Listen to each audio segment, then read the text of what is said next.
வணக்கம் நண்பர்களே. இன்றைக்கி ஆலய தரிசனம் நிகழ்ச்சியில் ரொம்பவே ஒரு பழமையான ஒரு முருகன் ஆலயத்தை பற்றி தான் பார்க்க போகிறோம். இது எங்கே அமைஞ்சிருக்கு அப்படின்னு பார்த்தீங்கன்னா, மதுரை மாவட்டம் திருவாதவூர் வட்டத்தில் அமைஞ்சிருக்கு. ஸ்ரீ வள்ளி தெய்வானை சமேத ஸ்ரீ வெள்ளி மலையாண்டி முருகன் திருக்கோயில், இடையப்பட்டிங்கிற கிராமம். இதை பற்றி தான் இன்றைக்கி பார்க்க போகிறோம். சிறு கடும்ப வனத்தின் மத்தியில் சமீப காலமாக ரொம்பவே அழகாக திருப்பணிகள் செஞ்சிட்ருக்காங்க. இங்கே கருவறையில் கோவிலில் பெருமாள், அதாவது முருகப்பெருமான் நின்ற கோலத்தில் காட்சி கொடுக்கிறார். தேவியர்கள் இருபுறம் இருக்க முருகன் அழகாகவே காட்சி கொடுக்குறாரு.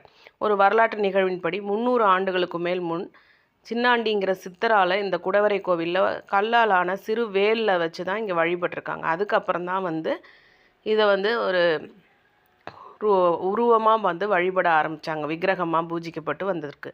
இதை பற்றி தான் இன்றைக்கி பார்க்குறோம். சுற்றுப்பட்டு 18 கிராமங்களை சேர்ந்த மக்களால் கொண்டாடப்படும் பங்குனி உத்திர விழா இங்கே ரொம்பவே சிறப்பு. அன்றைக்கி பூ பல்லாக்கு விழா இங்கே நடக்குது. வெளியூர் பக்தரால் அதிகம் அறியப்படாத இந்த கோயிலை பற்றி தான் பார்த்தோம். திருவாதூர் சாலையில் 25 கிலோமீட்டர் தொலைவில் அமைஞ்சிருக்கு. தள்ளி போகும் நியாயமான வேண்டுதல்கள் வழிபட இங்கே அபிஷேகம் செய்கிறது ரொம்பவே சிறப்பு.